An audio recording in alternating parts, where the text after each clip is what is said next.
Ya. Javiera Contreras. ¿Está Hola, lista, profe. Javiera? Sí, Javiera. Entonces estábamos que ya vamos a dar por hecho el concepto de distensibilidad y de elasticidad, ¿cierto? Eso ya como que lo entendimos con el ejemplo del globo de agua, que tiene mucha elasticidad y poca distensibilidad.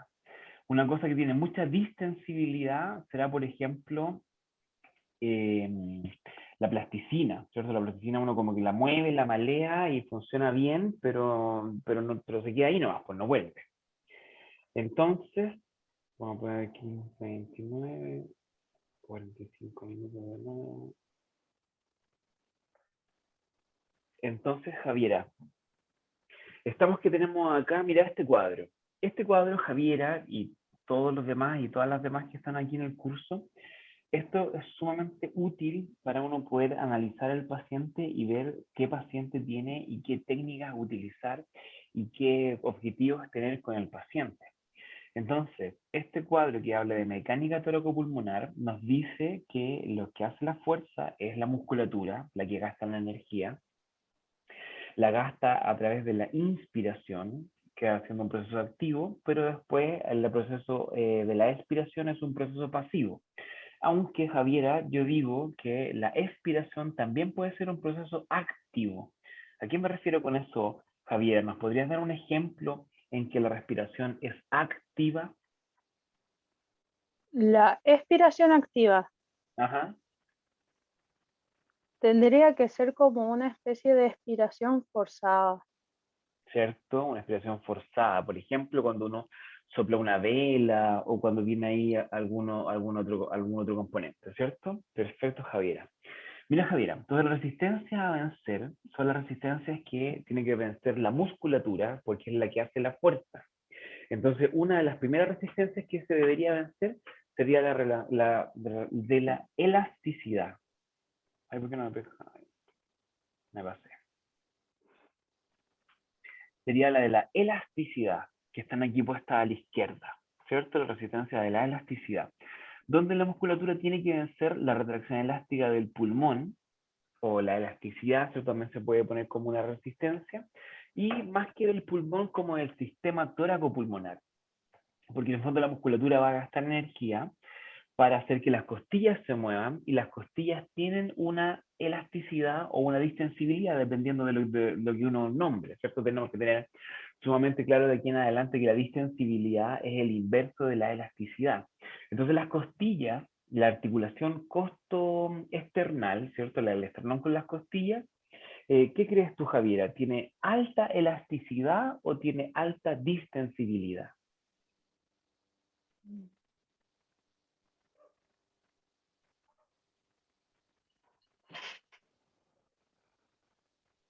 Javiera, ¿qué nos dice de la articulación costo-esternal?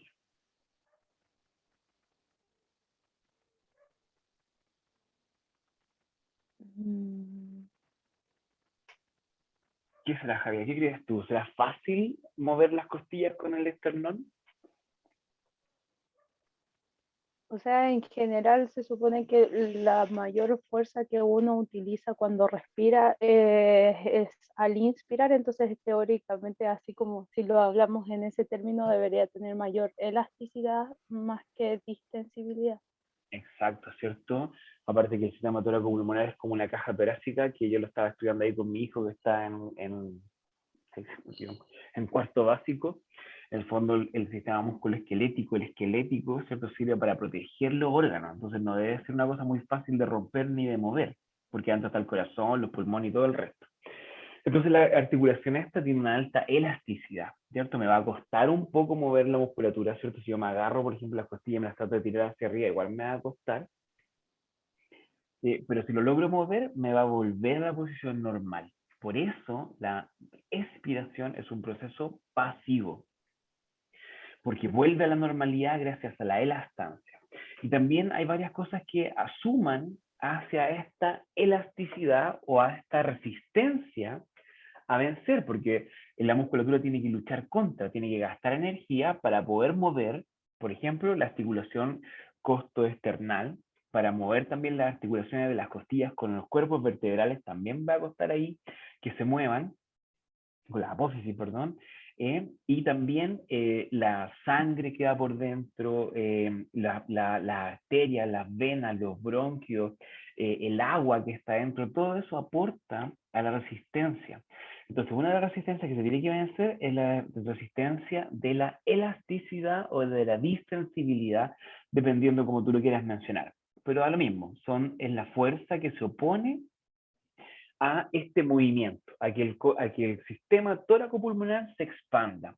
Y aquí yo les voy a ir soplando otras, bueno, en la prueba, no en esta, pero en la siguiente prueba yo les voy a preguntar de lo que estamos hablando hoy día, y también les podría hacer una trampa, aquí lo estoy anotando, donde yo les podría preguntar por la elasticidad del sistema torácico y por la elasticidad del sistema respiratorio, o por la elasticidad del sistema tóraco-pulmonar. Entonces tengo por lo menos dos que son diferentes. El sistema respiratorio van a ser los puros pulmones, o no, o los pulmones, no, el parénquima pulmonar, los puros pulmones. Otra será el sistema tóraco-pulmonar, que será las costillas más los pulmones. Y otra pudiese ser el sistema torácico, que sería el puro tórax, el puro esqueleto. Entonces tengan ahí ojo que no les vaya a pillar volando abajo, porque les podría preguntar por uno o por el otro. Entonces ahí tengan que tener ojo. Pero, Javiera, ¿qué será entonces esto, la resistencia de la vía aérea? Que aparece la fuerza de roce, aparece la vía aérea y aparece la resistencia friccional. ¿A qué se refiere esto, Javiera?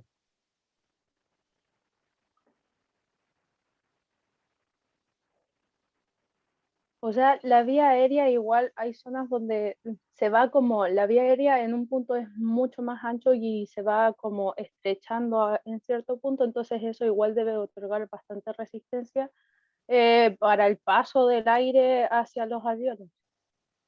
Cierto.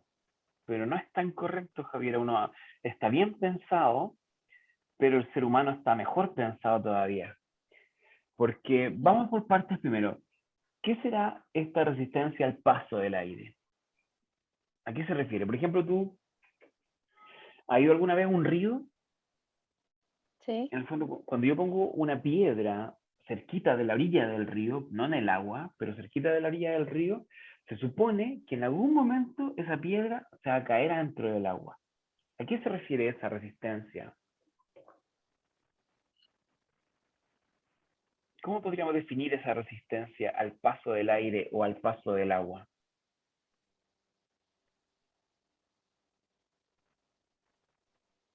no sé, como que ya me perdí. Ya, pues, inténtale, pues.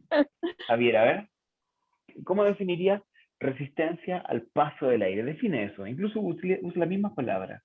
Resistencia al paso del aire.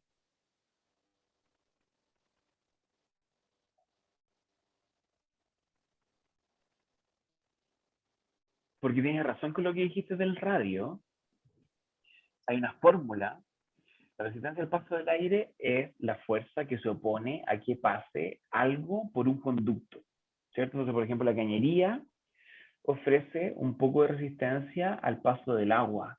Por eso las cañerías son lisas por dentro para que el agua pase con la menor resistencia posible y pase fácil. Los pulmones, los canales, aquí dice la vía aérea, ¿cierto? Por donde pasa el aire, también tratan de ser lisos, cosa que el aire pase por ahí lo más fácil posible. Pero la resistencia al paso del aire es la fuerza que se opone a que el aire pase, principalmente por las fuerzas de fricción o por las fuerzas de roce entre el conducto que lo contiene y lo que va pasando por dentro. Entonces, Karin Rojas, ¿está por ahí Karin Rojas? Hola, profe. Hola, Karim. Karin, entonces tenemos que este paciente, o sea, para este paciente, tenemos en fondo que el aire va pasando por dentro de un conducto, que ahora sería el aire, y que este bronquio o donde sea se va a oponer a que el aire pase por dentro por el roce, ¿cierto? Porque son dos fuerzas físicas que se oponen. Entonces yo te digo que la fuerza de la resistencia al paso del aire se aplica por una fórmula. En esta fórmula, la resistencia es igual al largo por la viscosidad multiplicado por la constante, una constante que no me acuerdo qué número es, pero una constante, donde mientras más largo sea el conducto, mayor fuerza de roce voy a tener. Mientras la viscosidad sea más larga, mientras más viscoso sea el elemento que está pasando por dentro, voy a tener también más fuerza de roce. Y es partido por el radio elevado a la cuarta potencia. Eso significa que está bien, y por eso decíamos que Javier estaba pensando bien, porque si el radio disminuye, la fuerza de roce aumenta mucho. ¿Sí? ¿Se entiende eso, Karim? Más o menos. Estoy tratando de procesarlo. Vale, mira, la resistencia al paso de cualquier cosa por dentro de otra cosa, estas son propiedades de los fluidos, que se aplican después de la parte respiratoria, pero es más de los fluidos que de nadie, se refiere a que el aire cuesta que pase por dentro de un sistema o que el agua cuesta que pase por dentro de una cañería. ¿Y cuánto cuesta en la fórmula? Largo por viscosidad va en la parte de arriba de la fórmula. Mientras más largo, más fuerza se va a oponer. Y mientras más viscoso sea el asunto, el agua o lo que sea, más difícil va a ser que pase, porque es más viscoso. ¿Sí? Pero por el otro lado, debajo de la fórmula es largo por viscosidad multiplicado por la constante dividido por el radio a la cuarta potencia. Significa que si el radio disminuye a la mitad, la resistencia aumenta 16 veces. El radio aumenta 16 veces. O sea, que la musculatura tendría que hacer mucho más fuerza. Igual, Karim, y lo que le decía a Javier adelante, es que el sistema está súper bien pensado. Entonces, Karim, cuéntanos un poco la anatomía del sistema respiratorio. Parte así de arriba. ¿Por dónde empieza el sistema respiratorio?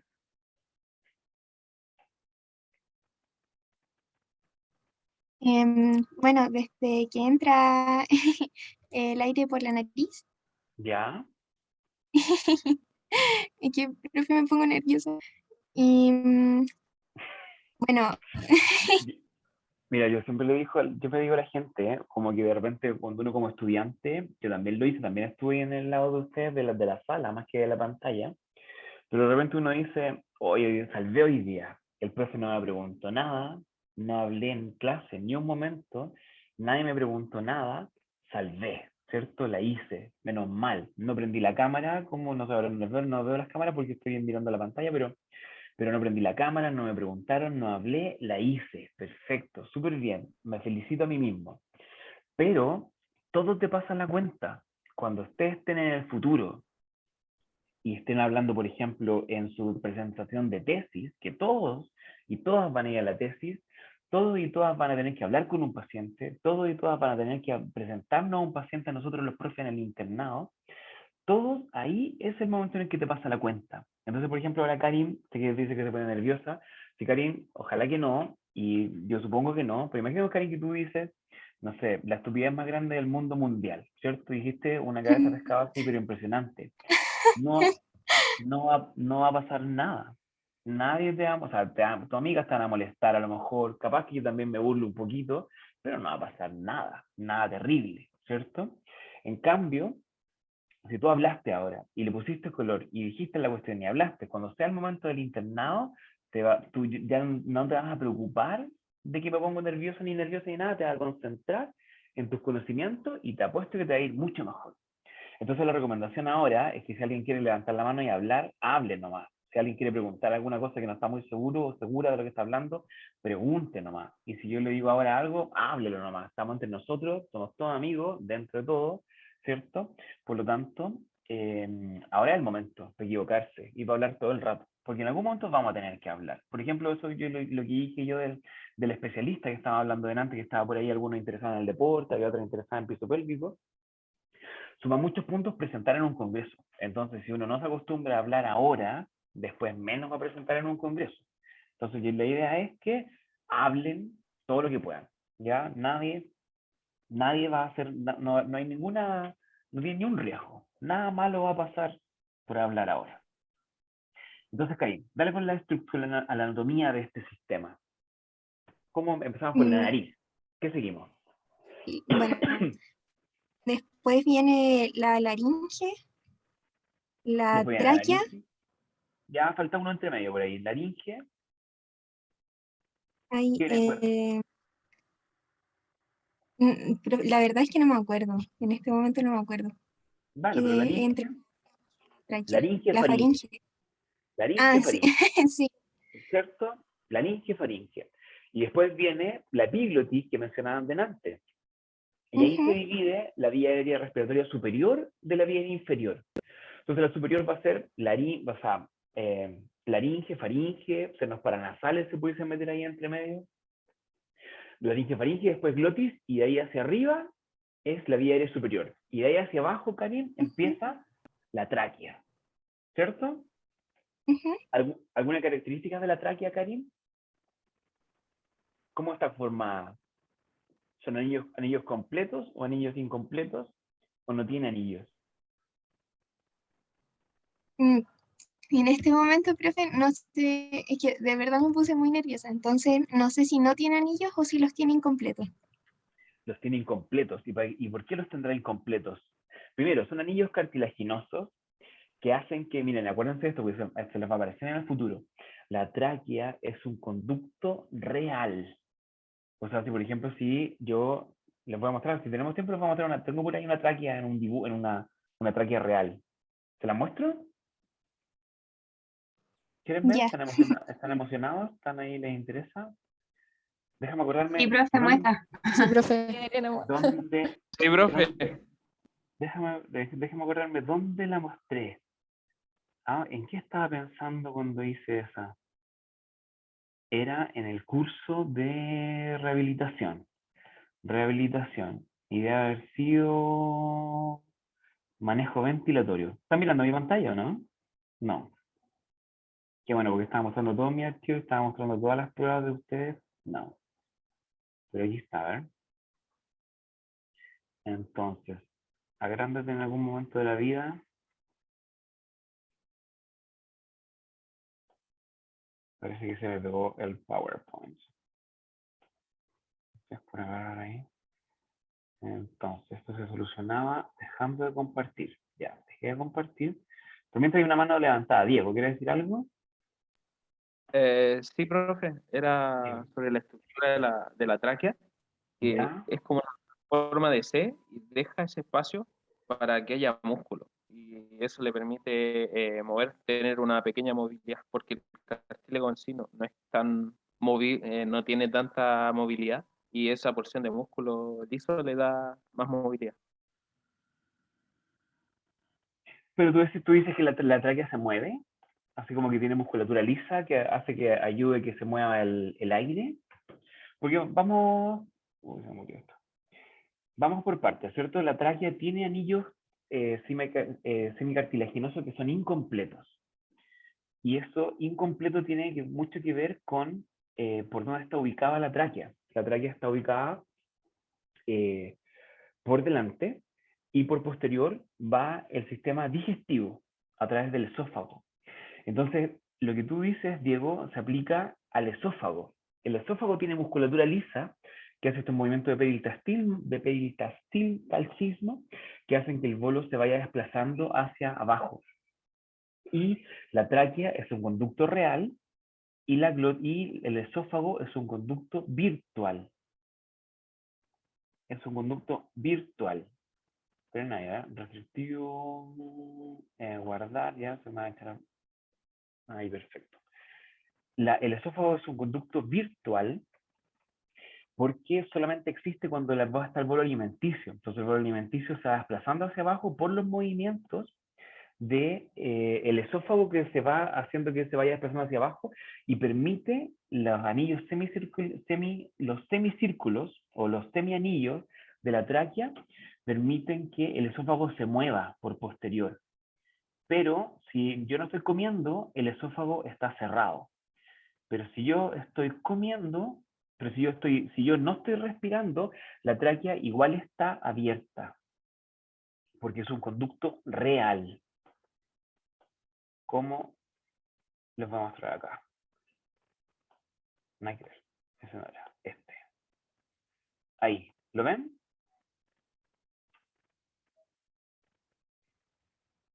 ¿Se ve algo, no? ¿Se ve un video? Sí, se ve perfecto. Ahí está una pobre vaquita donde tiene el conducto de la tráquea.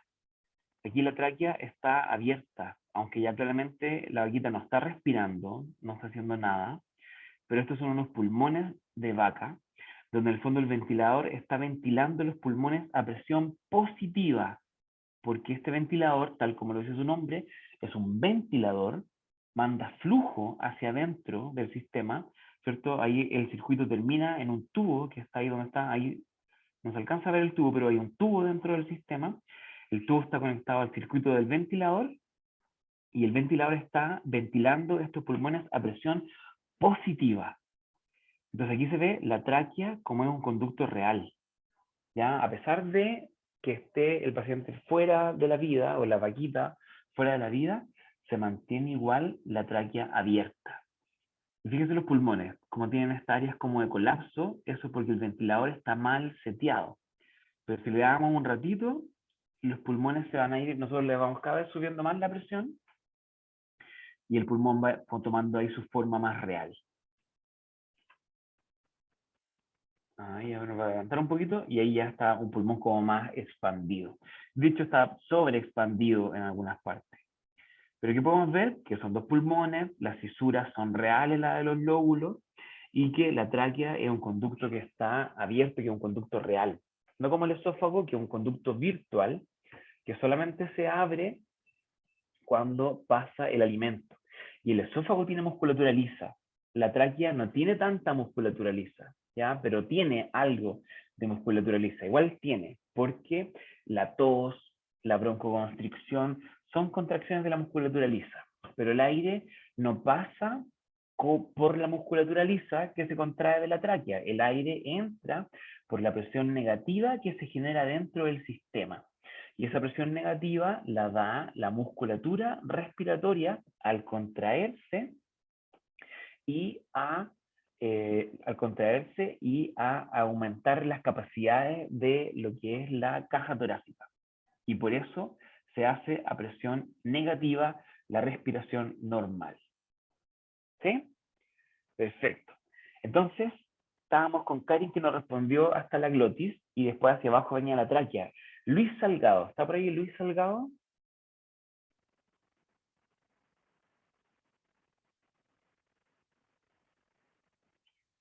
Luis Salgado, ¿está con nosotros Luis Salgado? Parece que se borró de acá. José Ramírez.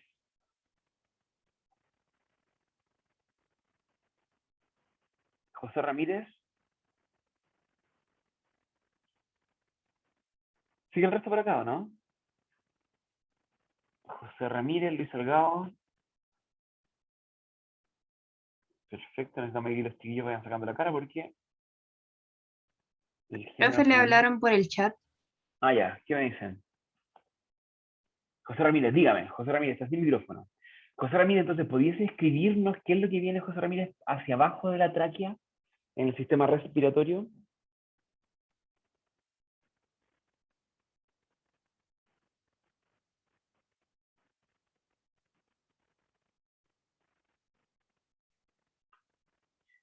José Ramírez, ¿nos está escuchando ahí, José Ramírez, para escribirnos?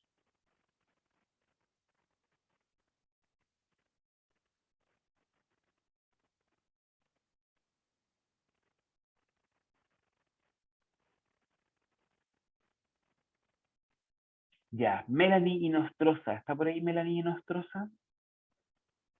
Sí, profe.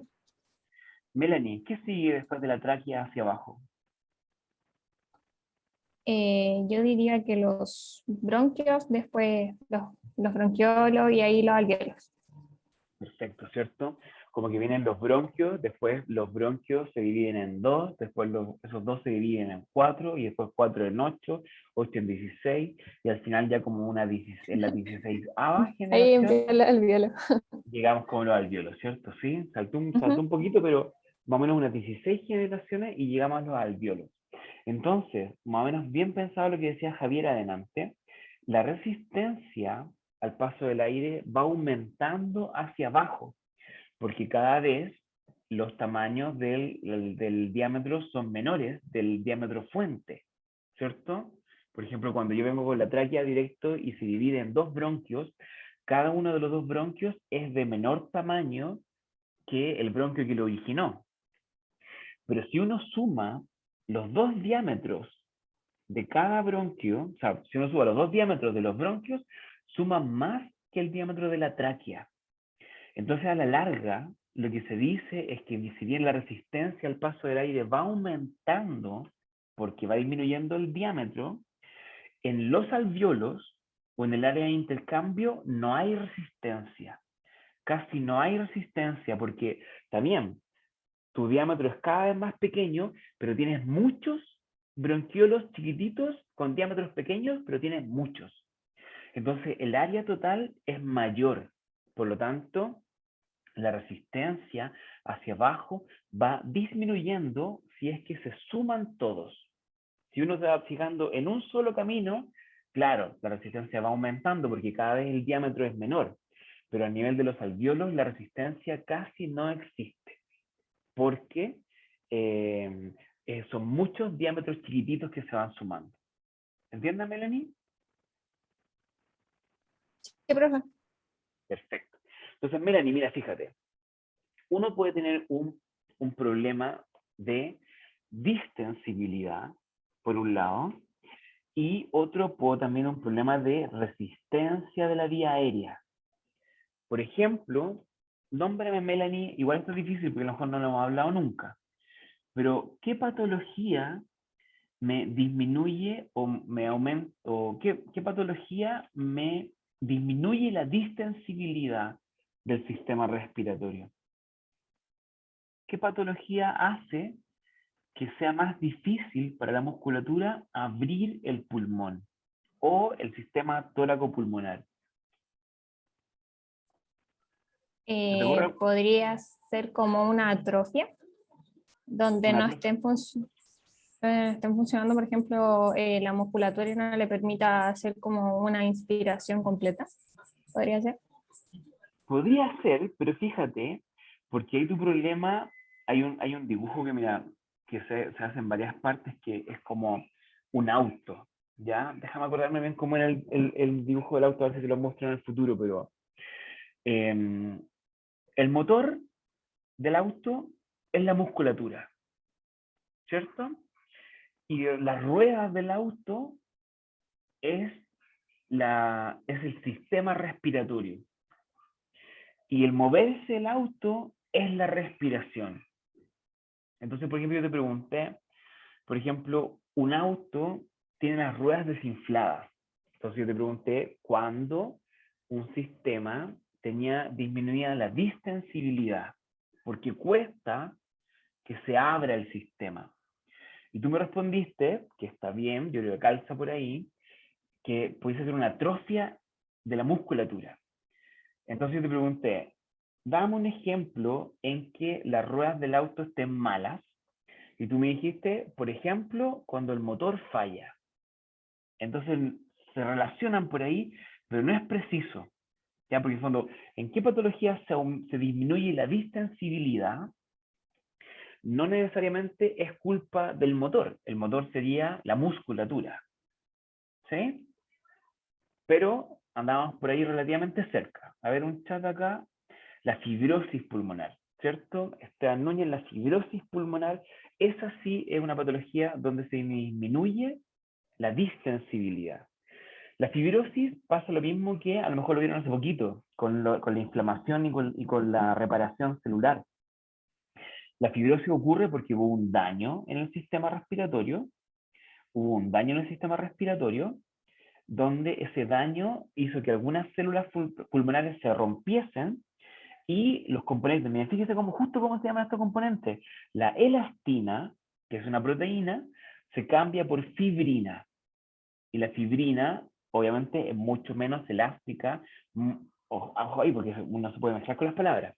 Pero con la fibrina, viste, yo me confundí con las palabras. La fibrina es mucho menos distensible. En realidad la fibrina es mucho más elástica, pero es menos distensible. Entonces el pulmón fibrótico es un pulmón duro. Es un pulmón que cuesta abrir el aire, que cuesta que se abra y cuesta que por lo tanto que llegue el aire hasta abajo. Entonces el pulmón con fibrosis pulmonar, que hay de distintos tipos, va a hacer que el paciente le cueste meter el aire. Y esa va a ser una patología restrictiva, a eso es lo que llamamos hoy día, a una patología restrictiva. Porque el problema está en el parénquima pulmonar o en el sistema tóraco-pulmonar. Por lo general, lo que decía Melanie no estaba tan equivocado, porque un paciente que tiene una atrofia muscular, rápidamente, ¿alguien conoce algún paciente o ha visto alguna foto de una persona con atrofia muscular? Por ejemplo, Natalie Sarabia. ¿Está por ahí Natalie Sarabia? Sí, estoy aquí. Natalie Sarabia. ¿Has visto alguna vez una foto de algún paciente con una atrofia muscular? Aparecen en la televisión de repente. ¿Cómo son? ¿Gordo o flaco? Flaco. Flacos. ¿Tienen un tórax normal o tienen un tórax más delgado?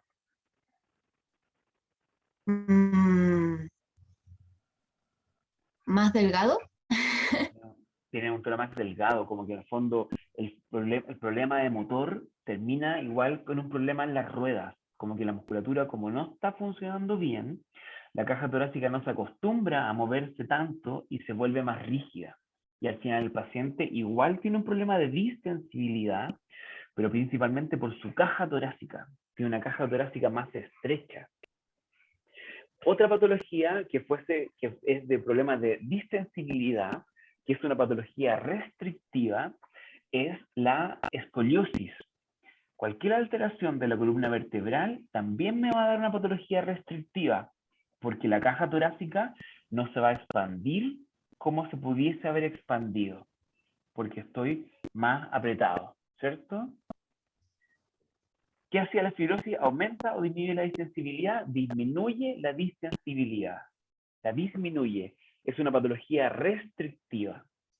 Igual, fíjense esta, porque cuando estemos en quinto año más, ¿cierto? Estamos en segundo, tercero, en 3 años más, nos vamos a juntar en algún hospital o alguna clínica, y ustedes me van a decir, el paciente presenta un síndrome restrictivo, porque tiene un problema que afecta la distensibilidad. Y un paciente, Natalie Sarabia todavía, Natalie, ¿sigue con nosotros Natalie? Sí. Natalie, un paciente en cama, acostado. Por ejemplo, yo me rompí la cadera o la rodilla y me quedé acostado en cama. Yo en cama respiro igual, más o menos que lo normal.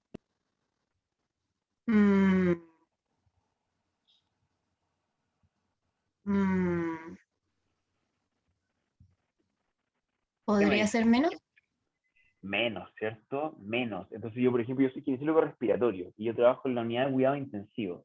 Y mi misión igual es levantar a los pacientes, agarrarlos, ponerlos de lado y sentarlos al borde de la cama. Es lo que más me gusta hacer con los pacientes, porque así yo hago que respiren más. Entonces un paciente, por el hecho de estar en cama, ya tiene una patología restrictiva. Nicole Layton, ¿tendrá algún otro ejemplo de patología restrictiva? Nicole Layton, ¿está por ahí Nicole Layton? Sí, profe, estoy. Nicole Layton, entonces, ¿qué te parece alguna otra patología restrictiva?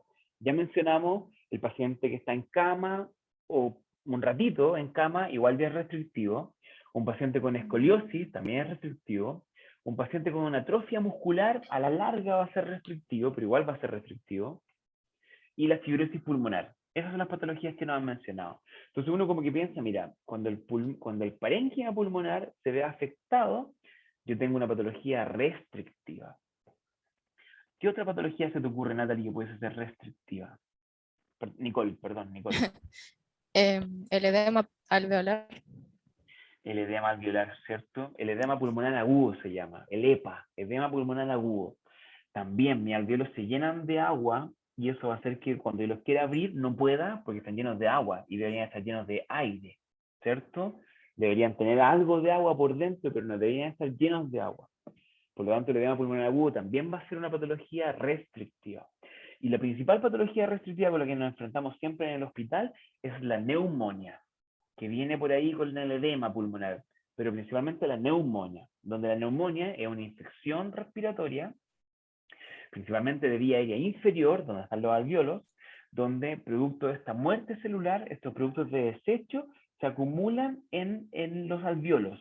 La inflamación, el aumento de la permeabilidad vascular que veíamos el otro día, que conversábamos en esa cápsula que yo les dejé, este aumento de la permeabilidad vascular va a hacer que el parénquima se llene de agua en alguna parte y eso cueste que el paciente se distienda del punto de vista respiratorio. Es una disminución de la distensibilidad, es una patología restrictiva. Si nos vamos a esto que les estoy mostrando ahora en la pantalla, que esta se llama la ecuación de movimiento. La ecuación de movimiento es, o también se llama el work of breathing, el WOB, ¿cierto? Work of breathing, el trabajo respiratorio. La ecuación de movimiento me dice que el trabajo respiratorio, el work of breathing, es igual a la resistencia elástica más la resistencia friccional. O sea que el músculo, el trabajo que haga el músculo, va a ser igual a la fuerza de distensibilidad más la fuerza de resistencia de la vía aérea. O sea, la musculatura tiene que vencer estas dos fuerzas, de distensibilidad y de retracción de la vía aérea.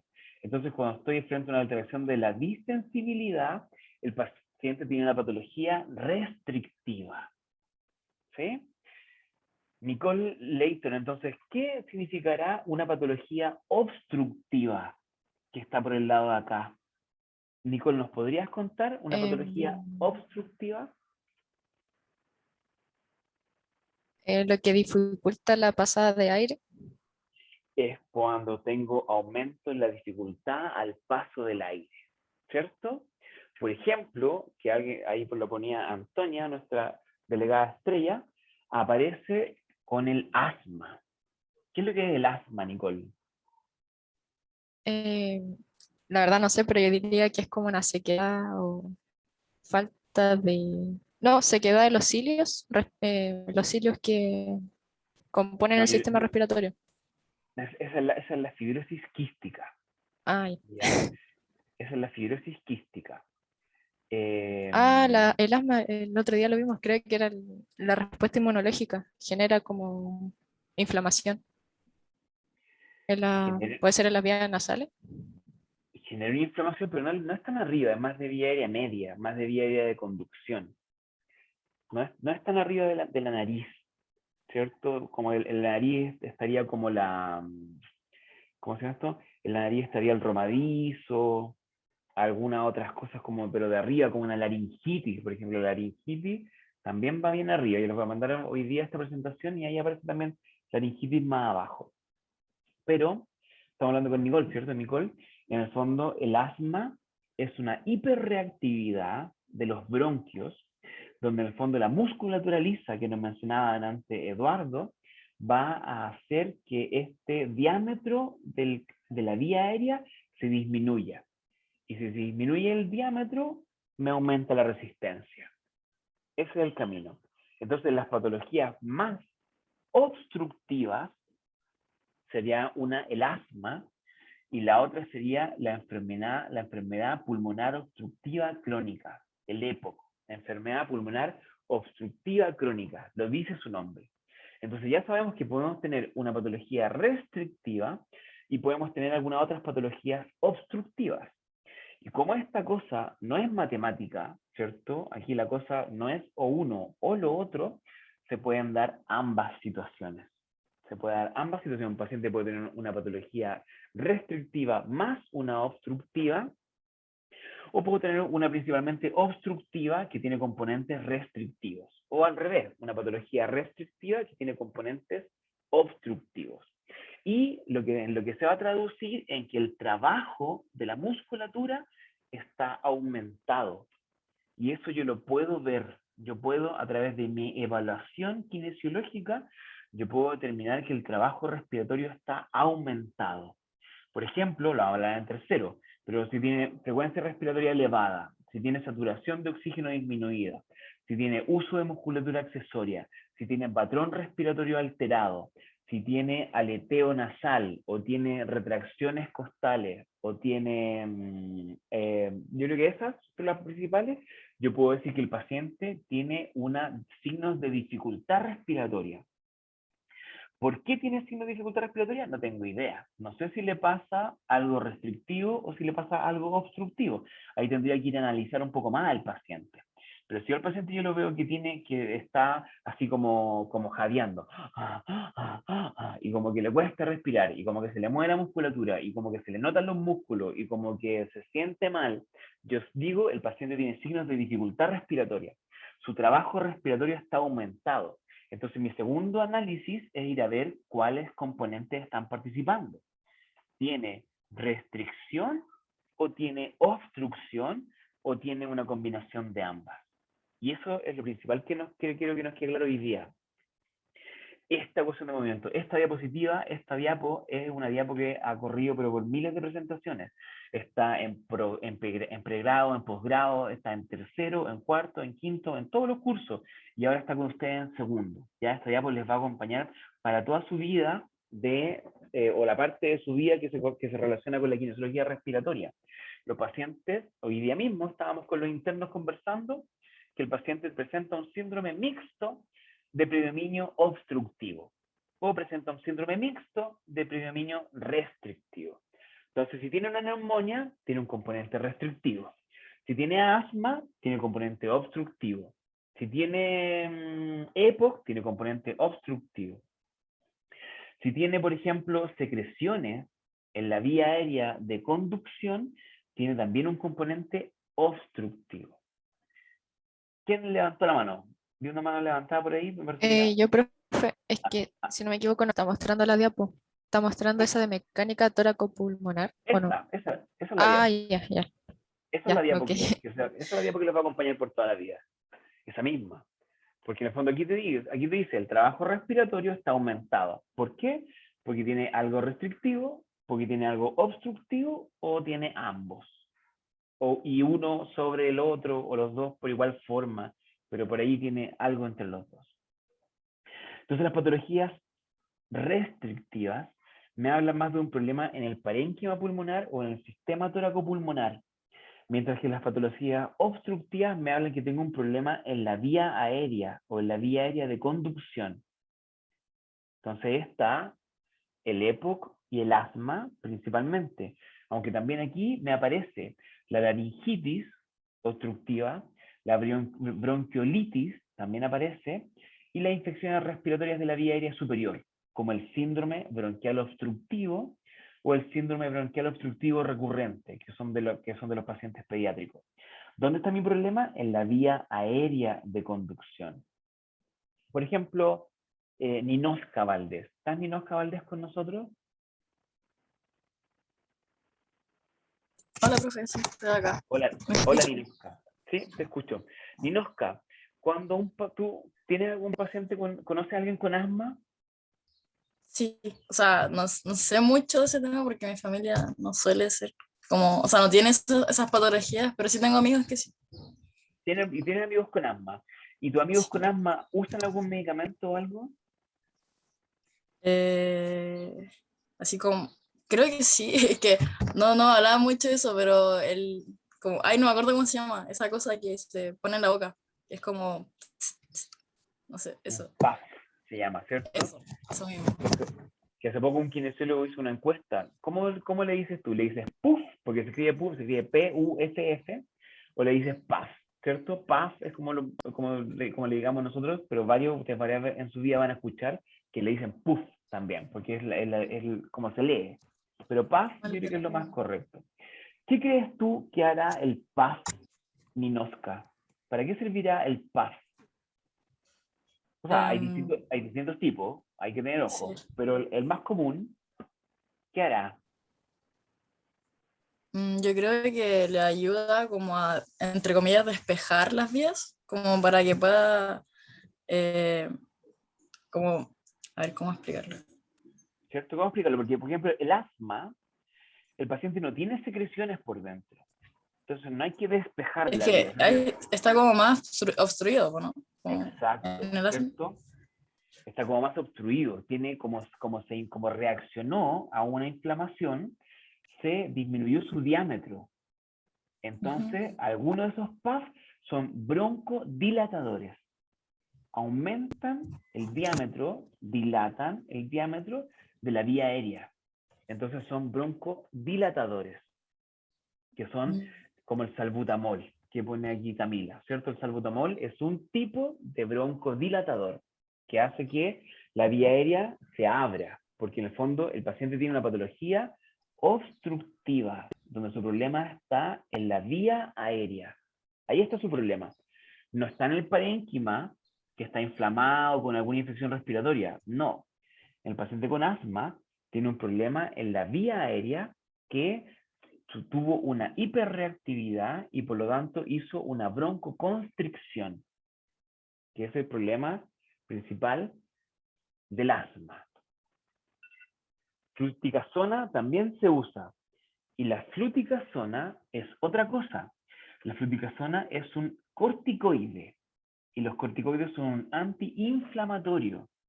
Entonces, cuando esta obstrucción de la vía aérea es por una inflamación, como por ejemplo en el EPOC principalmente, también en el asma también hay, a los pacientes les dan corticoides, como la fluticasona, que es un antiinflamatorio, que va a hacer que la mucosa de la vía aérea disminuya su diámetro y por lo tanto aumente el diámetro de la vía aérea.